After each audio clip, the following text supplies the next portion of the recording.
Hi, I'm James Sutton. This is Road to Recovery. My special guest today is Charles Thornton. He's the former director of the Mayor's Office of Returning Citizens in Washington, D.C. Hey, Charles, how you doing? Doing wonderful. How you doing today, sir? I'm good. Good to have you. Welcome. So you have a really powerful story that I saw a lot of it shared in the DVD called Returning Citizens. Can you share a little bit about your story? Absolutely. My story, as it relates to recovery, um, it was a long time before I knew I had a drug and alcohol problem. Like most individuals, at some point during the using, a line is crossed, and I have no inkling when I cross that line, but I will, share that, you know, um, drugs and alcohol have been a part of my life for a long time. I had my first experience with really alcohol in elementary school. You Wow. know, a friend of mine, I went in the bathroom one day, and I was in the fifth grade. He was in the sixth, and his father was a bootlegger, and he had brought some of his daddy's alcohol to school, and there was some guys in there, they were young kids, actually, Right. 12, 13 years old, and they were uh, taking sips of it, and I wanted to be a part of that. It wasn't so much the alcohol. I just wanted to be a part of that crowd. You know, Right. Right. I had seen the way alcohol had, I grew up in a house where on the weekends there was alcohol use. I come from East Capitol Dwellings, which is a public housing complex in Washington, D.C. Actually, it's the largest, at that time, it was the largest public housing complex in the district. And I grew up there with a single mother and five other siblings, two brothers and three sisters. And I had a large family. My mom had, it was 13 of them, so it was a lot of aunts and cousins. And Mm-hmm. Mm-hmm. so I was accustomed to weekends. They would go to different folks' houses, sometimes my house, my mom's house, and they would be drinking and festivities. It always seemed to be a good time. I had aunts that I looked forward to seeing come and pretty much get drunk, Right. and begin to display different types of behavior. I had uncles that was the same way, but the uncles were a little different, and later on, I would learn that they were doing a little more than just drinking alcohol. You Oh, know, okay. again, it was certainly a attraction as a young kid. The festivities, uh, there was it was a lot of folks, and one of the things that would happen while all this was going on, me and my sisters and brothers and cousins, we were very we were watching. We know at a certain point, we could ask for money. We Right. could, do little things like that. And they weren't devious or anything like that, but just when the alcohol got to flowing, everybody seemed to be much nicer. And Oh, right. it was about having a good time. So that's what I associated alcohol with. You know, um, and when I took that drink in the fifth grade, it burnt. It really, really burnt. And the effect of the burning was enough to make me say, I don't never want to do this anymore. Right. I vowed then in the fifth grade that drinking was not for me, you know. But that was not the end of it. And as I continued, in school, you know, uh, we, left the elementary and went to junior high school.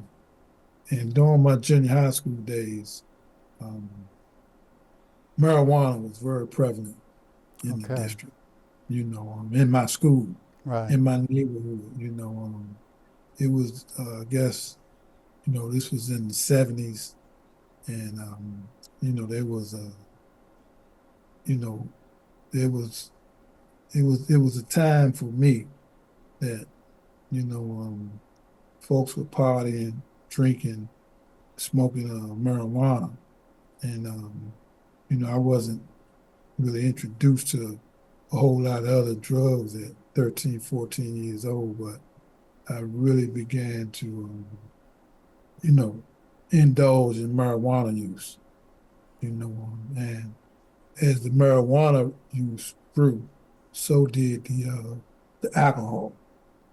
The Oh. same substance that I vowed I would never, get involved with in elementary school. Now that I was in junior high school, and you know, indulging in marijuana, it just all went together. You know, Let me ask you all this, went Charles. to- Let me Mhm. ask you this, because you were an athlete, you were like one of the star players Yeah. of your time in school. So did the drugs and alcohol? Did you stop using the drugs and alcohol in order to play ball? No, there was not a stop, but and I was getting ready to get into that. One of the things that helped me a lot, I think, was the fact that I was a good athlete. Going all the way back to 12, 13, boys club, pee wee league. Always, I was an outstanding athlete. So there was a lot of exercising and I played all sports, basketball, football, Okay. baseball. So throughout the whole year, I was into something. Now it didn't stop the marijuana use or the drinking. Now, I don't think at the time, in fact, I know I was not drinking alcoholically. I talked earlier about a line Mm-hmm. Mm-hmm. that was crossed. I wasn't drinking alcoholically. And I pretty much smoked marijuana maybe on the weekends or when we went to a party, something along that line. I know today that it did, uh, bother my body. You Oh. know, it stopped me from achieving the heights that I probably would have been able to achieve had I not been indulging in, alcohol use and marijuana use. Okay. But again, just being an athlete, uh, every semester, whether it was football, basketball, baseball, going through the training, going through all that's necessary to have your body prepared to participate in those sports, I think kind of shielded, if anything, if that's a word I can use, the alcohol use somewhat, but again, you know, um, there was a line at some point that was crossed. And again, I can't say when it actually happened. I had a very good athletic career in junior high school. We actually lost the city championship in basketball. I played on several football teams. We played in the Marriott Super Bowl that was televised on Wow. WTTG at the time. That was a big That's a thing. big thing. That was a big thing back then. All of the students, all of the, everybody was rooting for us to win, and we had a pretty good game. But again, you know, athletics are always, uh, you know, there was always, and I acknowledged, I think at the time that, marijuana and alcohol could be a problem, you know, Oh, you but did? Oh. I did, in the sense that it could be a problem, but for me, I did so well in the sports that I always played it off. Ah, I never even, I never thought of what I could be doing had I not been, and then I even started smoking cigarettes. oh, that's Around, not good for you your know, wind, yeah. and most of it was just trying to be a part of it, But let me ask you this, Charles. Now, did the use of the drugs lead you to incarceration? Is there a drug jail connection there in your story? Well, so, and I'm pretty much, uh, zeroing in on my youth, my young teenage years. And, so, and at that point, I can't say that it was, the drugs and alcohol that led me to criminal behavior. Ah, okay. But there was a time later on when criminal behavior began to take precedent for me over top of the drugs and alcohol use. And what happened when I was 15, and can't miss athlete, the pride of the community, indulging, but my girlfriend got pregnant, and I was 15 years old when she got pregnant, and there's something about her pregnancy that made me think that it was time for me to become a man, and I was gonna have a child to take care of, and what I began doing at that point was I started selling marijuana. Oh, okay. So, and and again at that time it was more related to trying to have some type of income to help her with our child that would soon be born, and today, just a kid trying to be a man, really, Right. And that really took precedent over top of the sports. I was, and I don't know where I got that idea that it was time for me to be a man. I got this child coming. I didn't really have a father Oh, okay. in my life. My dad wasn't around, so it wasn't like, and then in the neighborhood that I grew up in the projects. It wasn't a whole lot of men in those families anyway. So I never really received that kind of, insight that, this is what a man is supposed to do, but at Right. some point that became important to me, and when our child was born in the 10th grade, that's when I really, really began indulging real heavy. And Oh, wow. not only the distribution, but as the distribution grew, so did the using. Okay. So look, we're getting ready to take a commercial break, but look, the time flies so fast listening to you, man. Your story is so interesting, man, and it's I can relate to. It's a lot like my story. You know what I mean? So when we come back, let's pick it up where we left off about the connection between using and the lack of jobs. It sounds like there weren't a lot of opportunities in your neighborhood to get money, and some of the choices that you had, and then maybe that our youth have today. This is Road to Recovery. I'm James Sutton. My guest today is Charles Thornton, and we're going to take a little break and be right back. Substance use disorder and addiction is so isolating. And so, as a Black woman in recovery, hope must be loud. The moment I chose hope was when I couldn't look myself in the mirror anymore. I did not recognize myself. Absolutely. So I'm so proud because I did not think I was gonna make it. And now, I get to call my mom and say I love her. I get to teach my son how to say, Mama, I love you. Yeah. So for me, hope in this moment, it is the thread that lets you know that no matter what happens, you will be okay.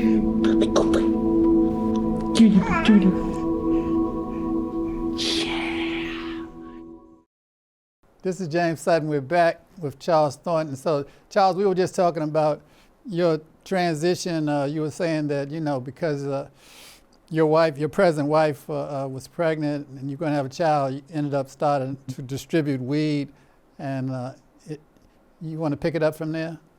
Absolutely, and I'm gonna kind of cut to the chase. The more I got, as I mentioned earlier, I became my best customer. And in 1979, I caught a charge for distribution of marijuana, and I caught that charge in July, and I was scheduled to go off to Washington State in August, and Wow. to school to play ball. And I went and I had a court date, and when I went to court, the whole community showed up: basketball coaches, friends, family members, and Judge Luke Moore. He now processed that case and allowed me to go out to Washington State and start what was supposed to be my collegiate basketball career. After being out there, I went out there in August, as I mentioned, and then I was back home in December. Wow. And again, the marijuana use, I became my best customer. I went out there and actually caught a charge while I was out there, and the direct result of trying to get more marijuana out there to smoke. Did something I had no business doing that wounded me up, catching a charge in Walla Walla, Washington. And they let me out, and I came straight back to D.C. And again, when I got back to the district, and that was in December of '79. By January, two very important things happened in my life. One, I had an uncle that was released from federal penitentiary in January '80, and he basically gave me my first package. Oh, And wow. it went downhill from there, and by, within 6 months, man, I had about 4 charges I was facing. Again, became my best customer, and I was a full-blown addict, full-blown addict. Right. And living to use and using to live. And ultimately, after just various charges, finally I was arrested and sentenced to 9 years of incarceration. And this was in '81. I got my first real charge, which was 9 years. And that was, and I was charged under the Addict Exception Act, which was a good thing. Is that the youth act? You got the youth act? No, I got what's called the Addict Exception Act. Oh, okay. Time, this was a time when heroin in the district was at a place where, there was over 150,000 heroin addicts. So they began to put programs together to help folks address their addiction. Oh, okay. And like me, young, those were, wasn't my first charge, those were my first charges, but they all were related to my addiction. So I was sentenced under the Addict Exception Act. Okay. And as a result of that, the time that I was facing was really cut to a third, basically. Oh, So okay. instead of, 36 years, I wound up with 9, and I was released in 1988 under that clause. In 1988, I was released. And, funny thing, man, I continued to use drugs while I was incarcerated Oh, for that wow. whole time. Yeah. So when I was released in '88, I was really unprepared for the streets, And what happened, day one, when I was released, I picked up right where I left off, and and as a result, I was back incarcerated within 60 days. So from 81 to 88, come home less than 60 days, right back into Lawton.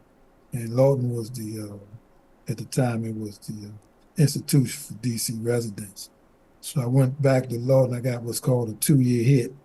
And so as a result of that, I got released again in March of 1990.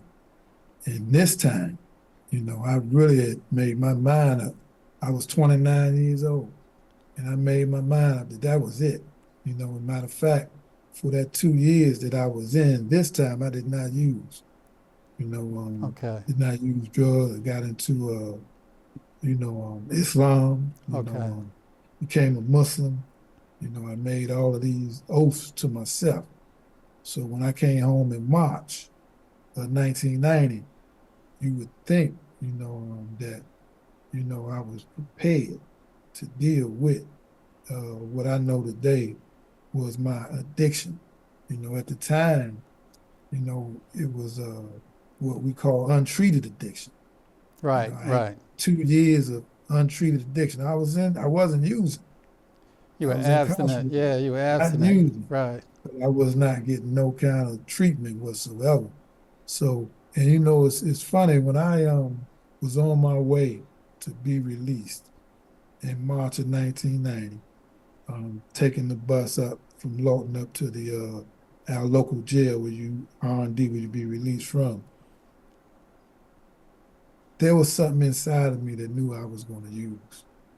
To the point that when in R&D, before I was released, I had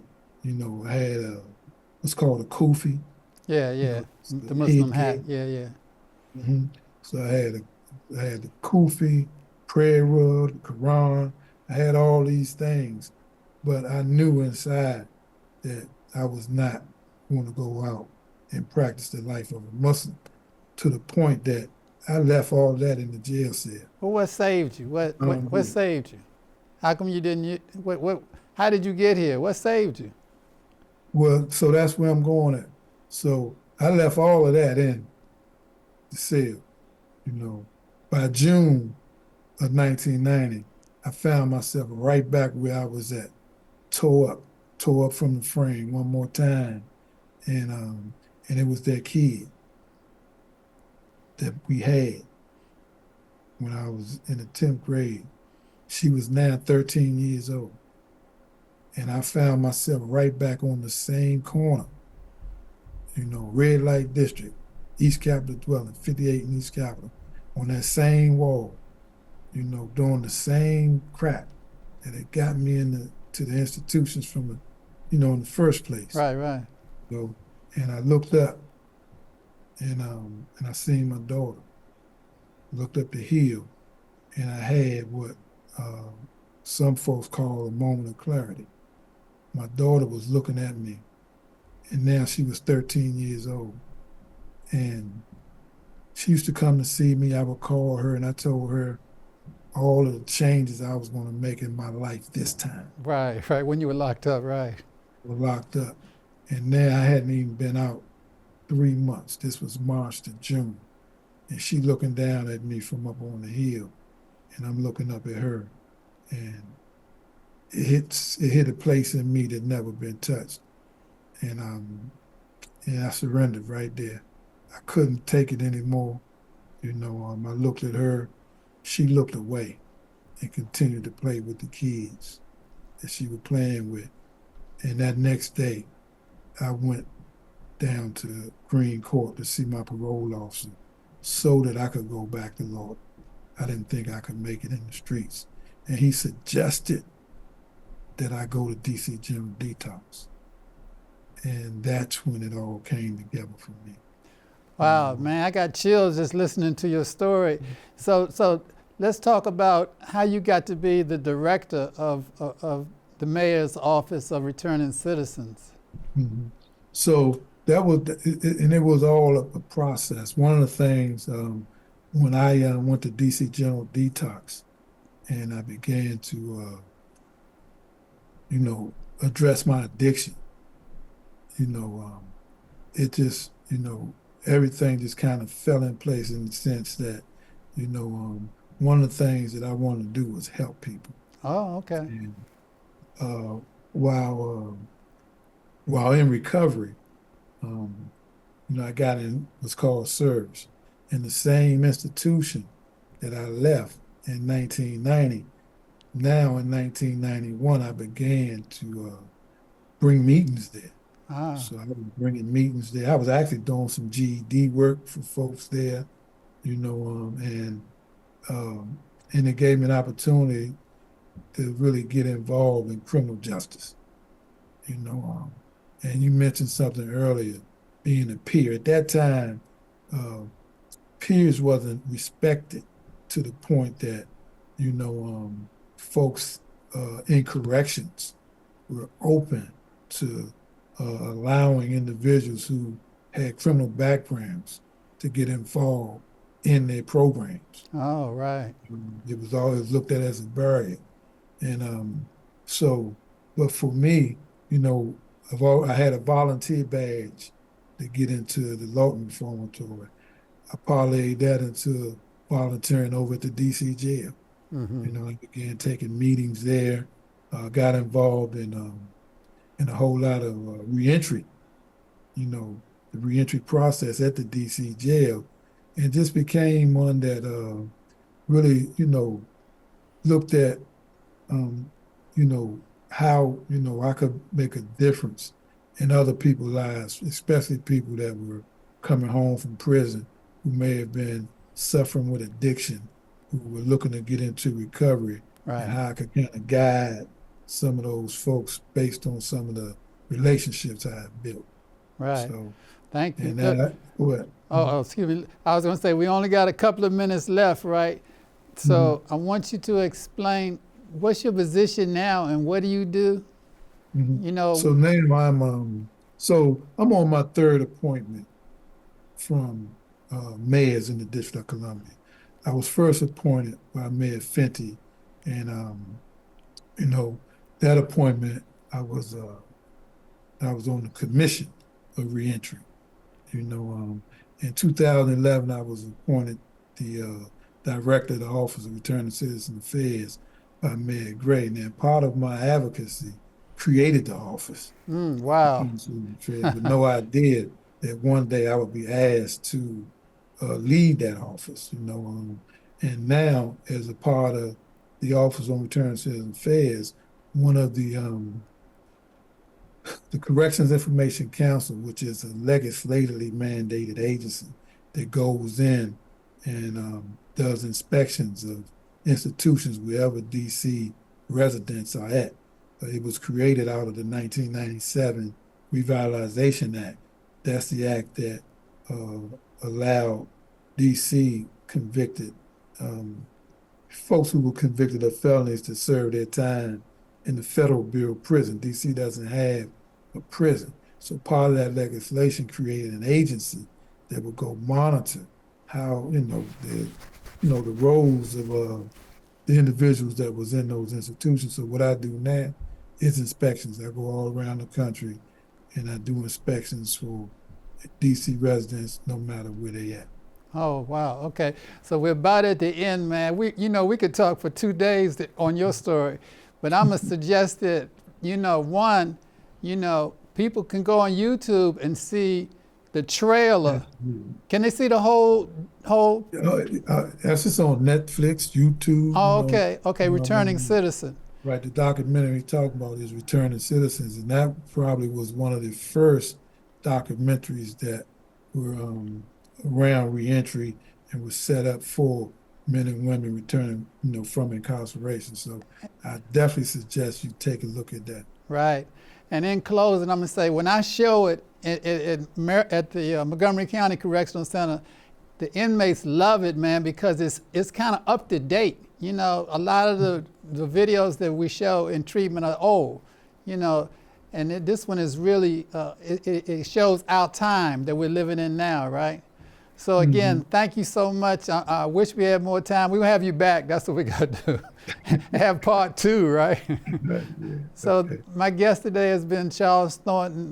My name is James Sutton. I'm a person in long-term recovery, and I'll see you on the road to recovery. Thank you again, Charles. Thank you very much. Thanks for having me, sir.